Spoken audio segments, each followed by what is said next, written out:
అధికారంలోకి వచ్చాక సంవత్సర కాలం అవుతున్నా ప్రజలకు ఇచ్చిన హామీలని నెరవేర్చకుండా ఈరోజు రెడ్ బుక్ రాజ్యాంగం అంటూ కక్ష సాధింపు చర్యలకు మాత్రమే వాళ్ళు ఏ విధంగా కన్ఫైన్ అవటమే కాకుండా ఈ రాష్ట్రాన్ని దాచుకుంటూ ఇంకా ఈ రాష్ట్రాన్ని అప్పుల్లో ముంచేస్తుంటే ఈ రాష్ట్రాన్ని కాపాడుకోవాలి, ఈ రాష్ట్ర ప్రజలకి అండగా ఉండాల్సిన బాధ్యత ప్రజా పార్టీ అయిన వైఎస్ఆర్ కాంగ్రెస్ పార్టీకి ఉంది. కాబట్టి ప్రజల తరఫున ఈ రోజు ఏదైతే ఈ కూటమి ప్రభుత్వం ప్రజలకి వెన్నుపోటు పొడిచి సంవత్సరం అవుతుందో ఈ జూన్ 4ని వెన్నుపోటు దినంగా మా నాయకుడు జగన్మోహన్ రెడ్డి గారు అనౌన్స్ చేయడమే కాకుండా ఈ రోజు రాష్ట్ర వ్యాప్తంగా ప్రజలకి అండగా ర్యాలీలు చేసి అఫీషియల్స్ కి మెమరాండం ఇచ్చి అది ప్రభుత్వానికి అందజేసి వాళ్ళు ఇచ్చిన హామీలని వాళ్ళ మేనిఫెస్టోని నెరవేర్చమని డిమాండ్ చేస్తున్నాం. అవి నెరవేర్చకపోతే వదిలే ప్రసక్తి లేదు అని కూడా ఈ సందర్భంగా హెచ్చరిస్తున్నాం. మీరు చూస్తే ఎన్నికల ముందు కూటమి ప్రభుత్వం అంతా ఎలా ప్రచారం చేసుకుందో మనం చూసాం. ముఖ్యంగా తెలుగుదేశం పార్టీ వాళ్ళైతే వచ్చేది బాబే ఇచ్చేది బాబే. ఏమొచ్చిందయ్యా, మీకైతే పదవులు వచ్చాయి, బాబేవో వచ్చి ముఖ్యమంత్రిగా కూర్చున్నాడు, కానీ ఈ రాష్ట్ర ప్రజలకు ఏమిచ్చాడు అంటే చేతికి చిప్పిచ్చాడు, మరేమి ఇవ్వలేదనేది రాష్ట్ర ప్రజలు గుర్తించారు. 143 హామీలు ఇచ్చాడు.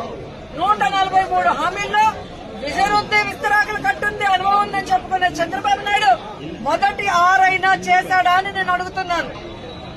ఈరోజు చూస్తే చంద్రబాబు నాయుడు ఏరు దాటక ముందు ఏటి మల్లన్న, ఏరు దాటాక బోడి మల్లన్న చందంగా పరిపాలించిన విధానం మనకు తెలుసు. కానీ ఈ రాష్ట్ర ప్రజలు ఎలా నమ్మి మోసపోయారు, అలాగే ఈవీఎంలతో వీళ్ళు ఎలా మ్యానిపులేట్ చేసి ఈ రోజు 60,000 90,000 అంటూ అసలు ప్రజలు ఓట్లేని నాయకులంతా గాల్లో గెలిచిపోయిన గాలిగాళ్లే ఎక్కువగా ఉన్నారు ఈ రాష్ట్రంలో.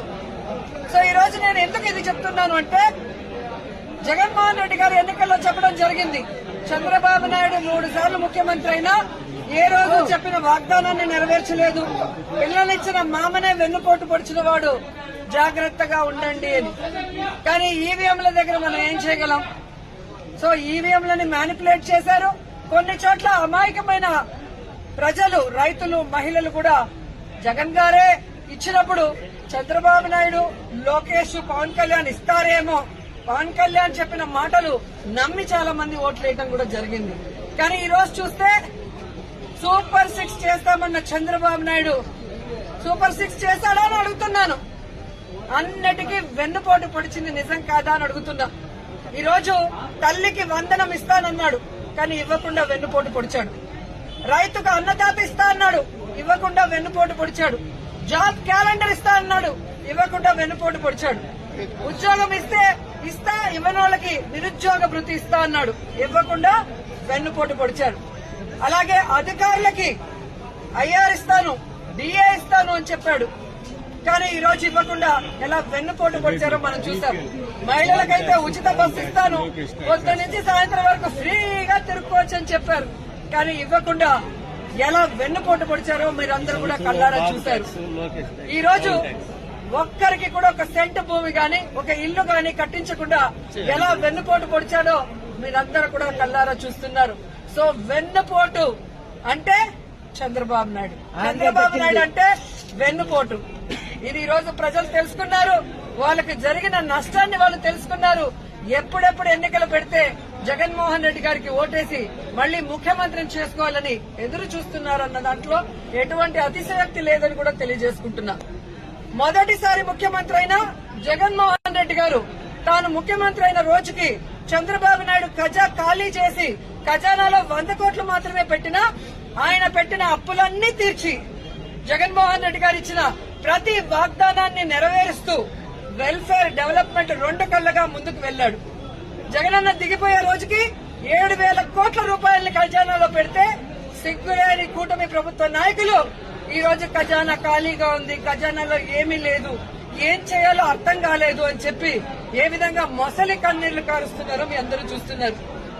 మరి మొదటిసారి ముఖ్యమంత్రి అయిన వ్యక్తి, వయసులో చిన్నవాడైన జగన్మోహన్ రెడ్డి గారు సంపద సృష్టించి ప్రజలకిచ్చిన మేనిఫెస్టోని ఎలా నెరవేర్చాడు, ఈ రాష్ట్రాన్ని అభివృద్ది వైపుకి ఎలా నడిపించాడు, మెడికల్ కాలేజీలు ఎలా కట్టాడు, పిహెచ్సిల్ని ఎలా కట్టించాడు, స్కూల్స్ ని ఎలా రెనోవేట్ చేశాడు, ఈ రోజు టెంపుల్స్ ఎలా కట్టించాడు, రోడ్లు ఎలా వేశాడు, చెప్పుకుంటూ పోతే హార్బర్లు ఎలా కట్టారు.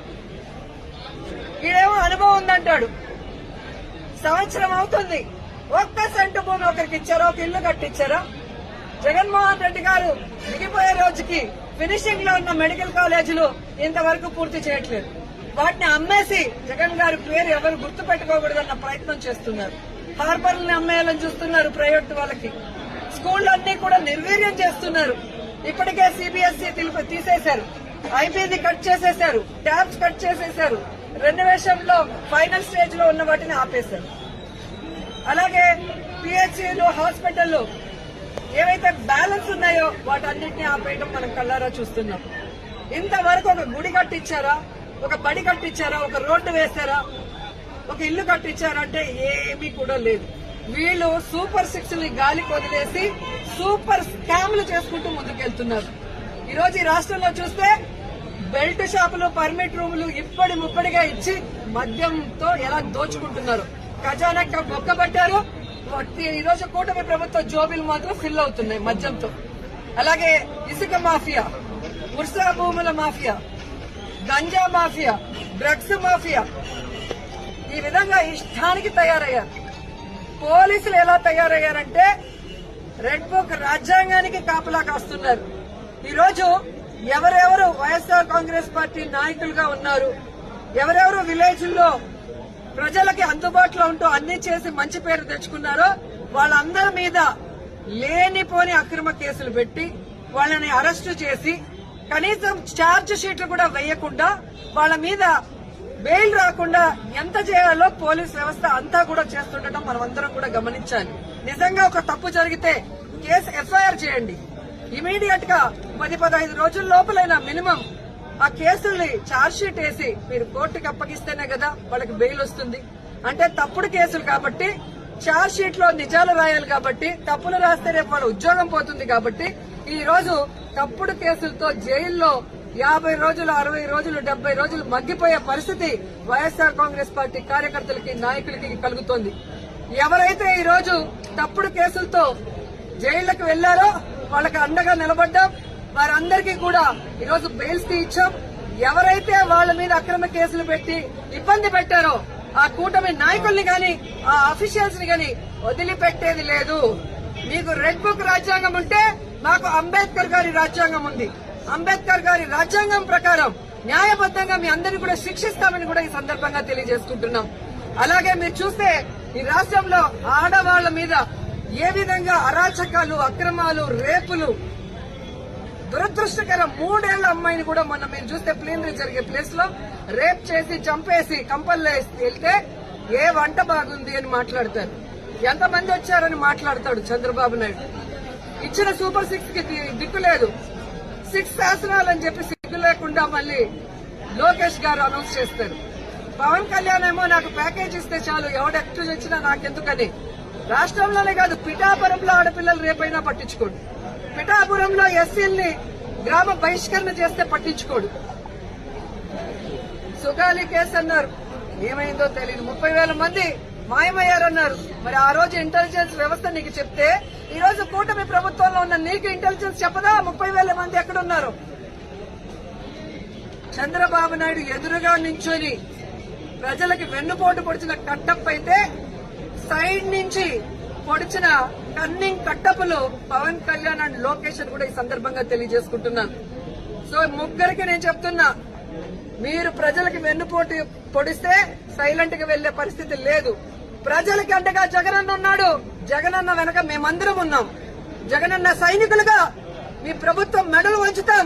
ప్రజలకు మీరు ఇచ్చిన హామీలు నెరవేర్చేంత వరకు రైతు బాగుంటే రాష్ట్రం బాగుంటుందని నమ్మిన వ్యక్తులు వైఎస్ఆర్ గారు, జగన్మోహన్ రెడ్డి గారు.